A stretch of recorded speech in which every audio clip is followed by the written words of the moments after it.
Halo, selamat datang di Dreamland. Saya Popo, saya yang akan memandu Anda ke sebuah film drama Cina pemenang Oscar yang berjudul Better Days. Dibintangi oleh Jackson Yee, Better Days menceritakan kisah nyata tentang pembulian yang berujung bunuh diri yang menjadi kasus terkenal di Cina. Tapi sebelum saya membacakan alur cerita ini, saya mau mengingatkan kalau video ini adalah konten spoiler. Saya juga menggunakan banyak sekali kata dan visual yang vulgar yang mungkin membuat perasaan tidak nyaman. Jadi cukup sekian peringatannya, dan kita lanjutkan. Ini dia, Better Days.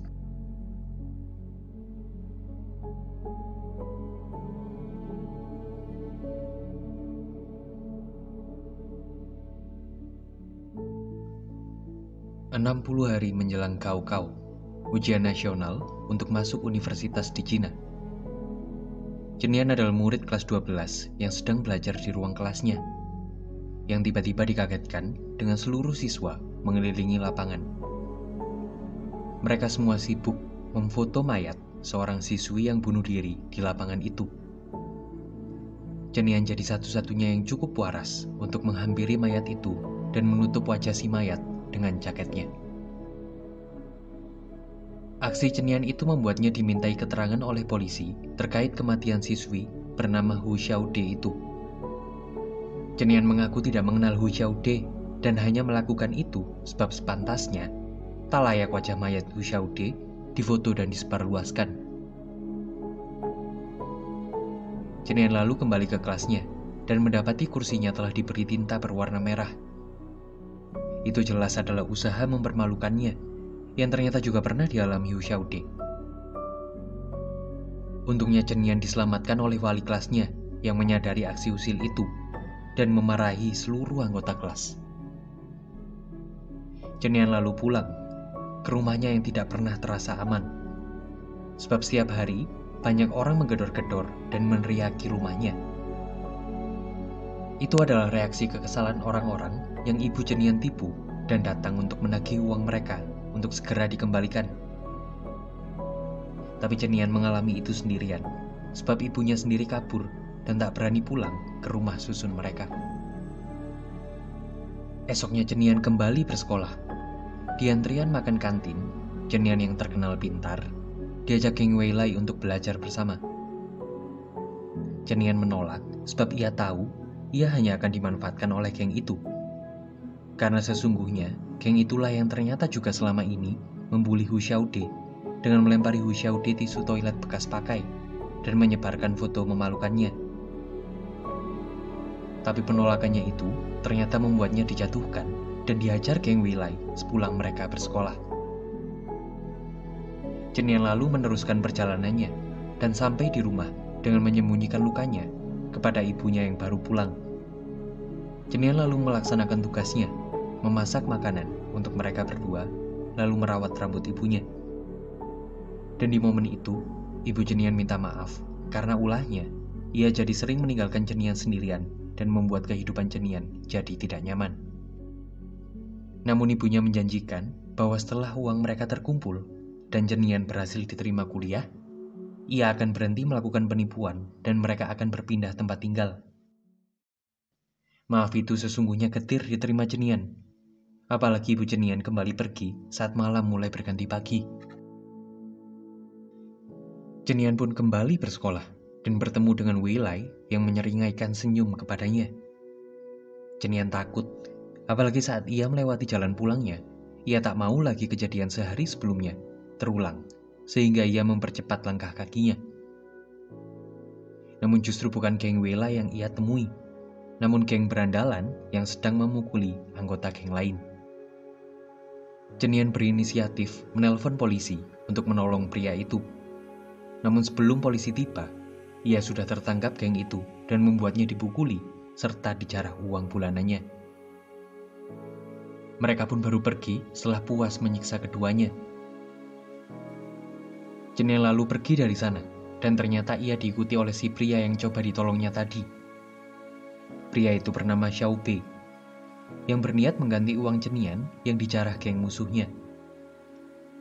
Namun Cenian tak mau menerima uang itu, Sehingga sebagai gantinya, Xiaobei mengambil handphone Cenian yang dirusak geng itu dan memperbaikinya. Xiaobei memang pandai memperbaiki handphone karena ia sendiri adalah sindikat jual beli HP curian. Xiaobei lalu mengantar Cenian pulang. Xiaobei kini mulai tahu apa yang sebenarnya terjadi di hidup Cenian ketika Xiaobei melihat poster yang berisi olok-olok kepada ibu Cenian. Poster memalukan itu ternyata juga sampai ke teman-teman kelas Cenian yang langsung membuatnya dicaci seisi kelas. Cenian menangis dan berlalu pulang. Ia ternyata dijemput Xiaobei yang mulai simpati kepada keadaannya. Xiaobei lalu membawa Cenian ke rumahnya dan membuatkan Cenian makan malam. Cenian bingung dengan sikap baik Xiaobei kepadanya, dan ia menuduh bahwa Xiaobei berniat memperkosanya. Xiaobei yang benar-benar peduli pada Cenian pun tersinggung dan mengusir Cenian pergi. Esoknya di pelajaran olahraga, Cenian kembali mendapatkan perundungan. Tak ada yang mau setim dengannya, dan justru ia harus beberapa kali mendapatkan terjangan keras bola voli yang dilempar Weilai ke kepala dan badannya. Cenian pun melawan dengan berteriak keras dan melempar balik bola voli itu ke arah Weilai sambil berlalu pergi. Namun itu justru membuat Weilai mendorongnya di tangga sekolah, yang bisa saja membuatnya gegar otak. Untungnya Cenian masih selamat, dan hal itu justru membuat Cenian sadar bahwa nasibnya bisa berakhir sama seperti Hu Xiaode yang tak mampu ia selamatkan. Maka dari itu, Cenian kini berkeputusan untuk melaporkan geng Weilai terkait bunuh diri Hu Xiaode kepada polisi. Kasus itu kini kembali dibuka, dan 3 anggota geng Weilai diinterogasi oleh detektif Zeng. Disinilah watak asli Weilai yang sangat manipulatif dan jahat itu terlihat. Ia tak mau mengakui dirinya penyebab Hu Xiaode bunuh diri. Dan justru dengan enteng menyebut kematian Hu Xiaode itu mungkin adalah hadiah dari Tuhan bagi keluarga Hu Xiaode, karena mereka jadi mendapatkan kompensasi besar dari negara. Namun keterangan itu tak cukup, dan langkah detektif Zeng menyelidiki pun jadi semakin susah, karena tak ada siswa lain yang mau bersaksi. Dan justru hambatan datang dari Dinas Pendidikan yang selalu mengintervensi dengan undang-undang tentang anak di bawah 18 tahun yang tak akan bisa dihukum sesuai perbuatannya. Pihak sekolah pun ternyata hanya membuat 3 murid itu diskors untuk sementara waktu, dan mereka masih dapat mengikuti kau-kau. Penyelesaian kasus itu jadi membuat Cenian kesal karena Weilai dan gengnya tak mendapatkan hukuman setimpal, dan justru merasa bersalah karena kini wali kelasnya dipaksa mundur dari pekerjaannya sebab dianggap gagal bertanggung jawab dalam keamanan di ruang kelasnya. Cenian lalu pulang. Ia kaget saat di lorong rumah susunnya, geng Cenian sudah menantinya dengan tikus dan cutter untuk merusak wajah Cenian. Cenian pun berusaha kabur, lalu bersembunyi di sebuah bak sampah. Persembunyiannya itu mampu mengamankannya sampai keberadaannya diketahui oleh Xu Mao, salah satu anggota geng Weilai.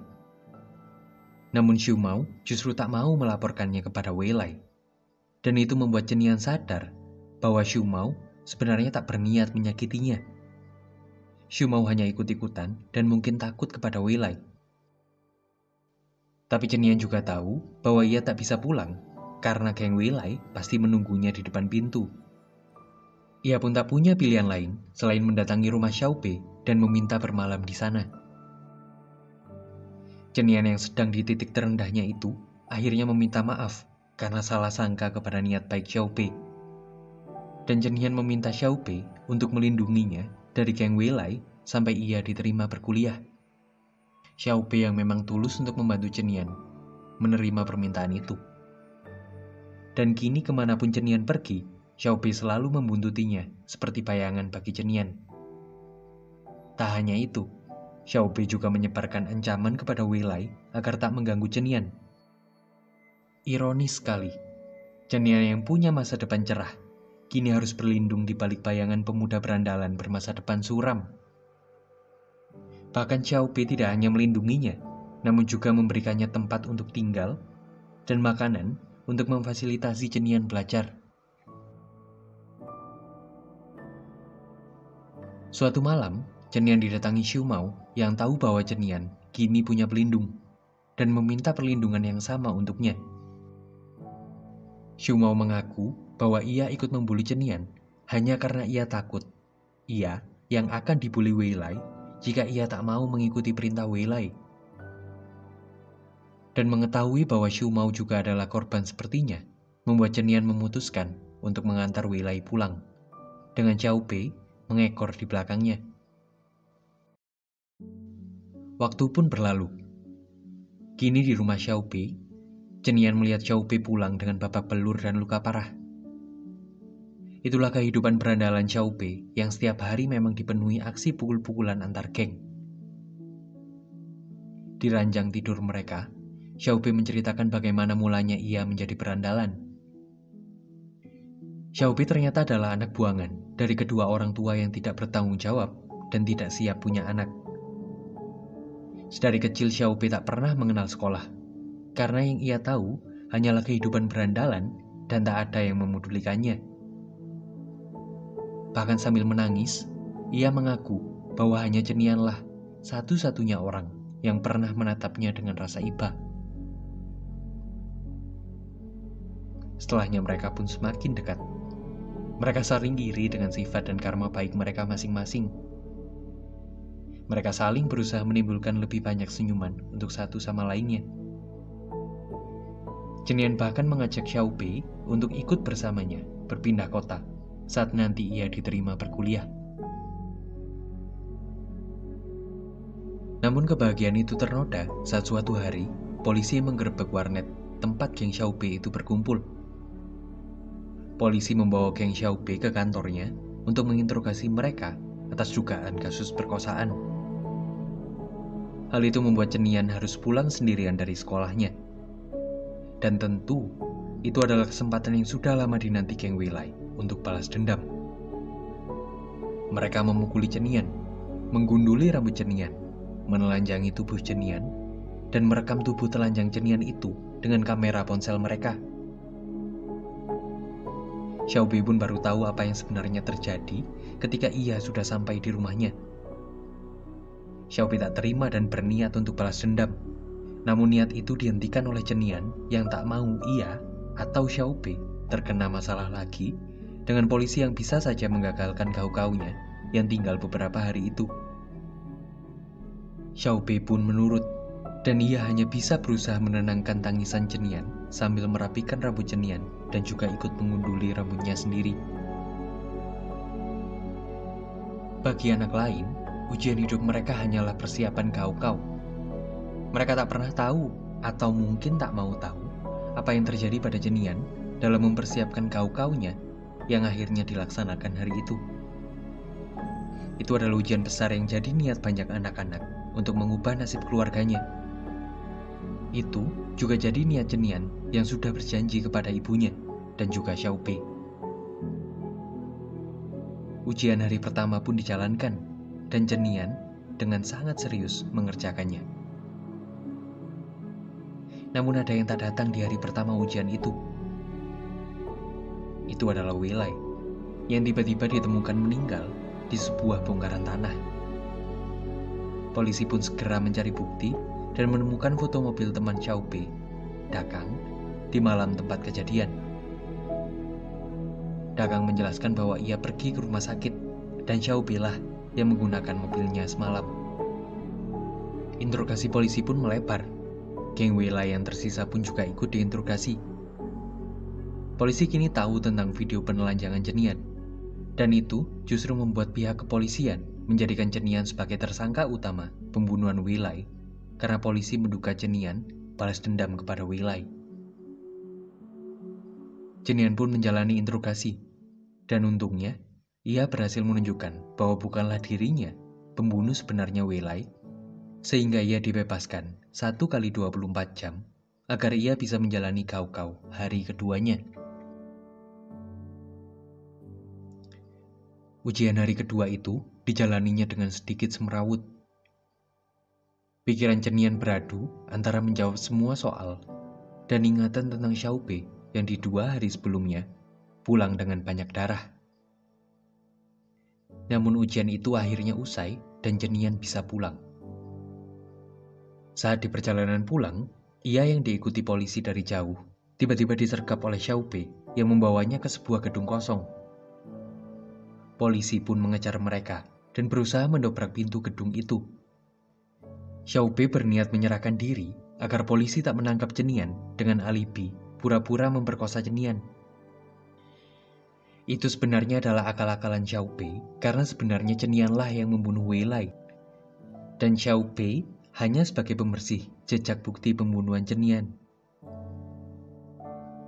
Xiaobe merelakan dirinya di penjara karena baginya Cenian masih punya masa depan yang cerah dan lebih baik ialah yang berkorban untuk dipenjara beberapa tahun, mengingat ia juga masih di bawah umur. Xiaobe pun merobek baju Cenian dan pura-pura memperkosanya sebelum polisi datang dan menangkap Xiaobe. Di depan polisi itulah, Xiaobe mengaku bahwa alasannya membunuh Weilai adalah karena Weilai melawan saat ia memperkosanya. Polisi pun percaya dengan apa yang dikatakan Xiaobe, dan semua bukti memang mengarah kepada Xiaobe, sehingga mereka pun membebaskan Cenian dari segala tuduhan. Sementara Cenian dirundung rasa bersalah, ia mengingat kejadian yang sebenarnya terjadi. Bagaimana Weilai memohon kepada Cenian untuk tidak melaporkannya, setelah ternyata ada seorang warga di tempat mereka menelanjangi Cenian melaporkan kejadian itu ke polisi. Cenian tahu Weilai tak merasa bersalah sedikit pun dan mengatakan maaf sebab takut dipenjara. Bahkan di tangga pulangnya, Weilai dengan enteng mengajak Cenian berteman dan melupakan semua kejadian di antara mereka. Hal itu benar-benar membuat Cenian marah dan mendorong Weilai dari tangga tinggi itu hingga tewas. Namun semuanya sudah terjadi dan Xiaobe mengorbankan dirinya demi masa depan Cenian. Cenian pun benar-benar dibebaskan dan segera bahagia ketika nilai KU-KU-nya diumumkan. Cenian berhasil masuk kampus pilihannya karena nilainya terbukti bagus. Dan ia senang karena itu berarti menunjukkan perjudian Xiaobe dan Cenian berujung sukses. Berlalu waktu, Cenian kini sedang bersiap pergi ke kota tempatnya berkuliah. Ia kemudian didatangi detektif Zeng yang menyelamatinya atas keberhasilan ujiannya. Detektif Zeng juga memberinya kabar bahwa Xiaobe sudah mendapatkan vonisnya dan akan dihukum mati bulan depan atas beratnya kasus kejahatan Xiaobe. Xiaobe ternyata membohongi Cenian karena umurnya ternyata sudah lebih dari 21 tahun. Sehingga ia tak lagi dianggap sebagai anak-anak. Cenian pun menangis mendengar berita itu dan mengusir detektif Zeng pergi. Tapi ternyata itu hanya kebohongan detektif Zeng, sehingga tanpa sengaja Cenian mengaku di depan detektif itu. Detektif Zeng melakukan itu sebab jika Cenian tidak mengaku, maka Xiaobe akan dipenjara sampai mati, dan Cenian akan menanggung rasa bersalah seumur hidupnya. Sebaliknya, jika Cenian mengaku, Cenian hanya akan dipenjara beberapa tahun dan memperingan hukuman Xiaobe. Dengan pengakuan itu, Cenian kembali bisa bertemu Xiaobe sekali lagi lewat kunjungan narapidana. Itu jadi momen di mana mereka tersenyum atas pengorbanan mereka masing-masing dan juga menangis pada nasib buruk yang mereka terima. Meskipun pertemuan itu juga tak lama, karena kini mereka dibawa pergi menuju sel penjara mereka masing-masing. Scene pun berpindah ke beberapa tahun setelahnya. Cenian kini telah bebas, dan kini bekerja mengajar kursus bahasa Inggris. Cenian tahu masa depan yang lebih nyata baginya adalah melindungi anak-anak dari bullying. Seperti yang kini ia lakukan, yaitu melindungi salah satu muridnya yang ia antar pulang. Sambil terus di belakangnya, ada Xiaobe yang mengekor, seperti bayangan yang juga terus melindungi Cenian. Cerita pun ditutup dengan fakta bahwa kisah ini ternyata adalah kisah nyata yang memprakarsai implementasi hukuman untuk pembuli sekolah dan menaikkan kesadaran negara dalam melindungi siswa lewat program terstruktur Kementerian Pendidikan Cina.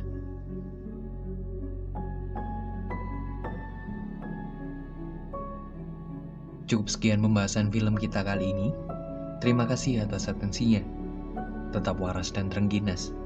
Selalu berbahagia ya, bareng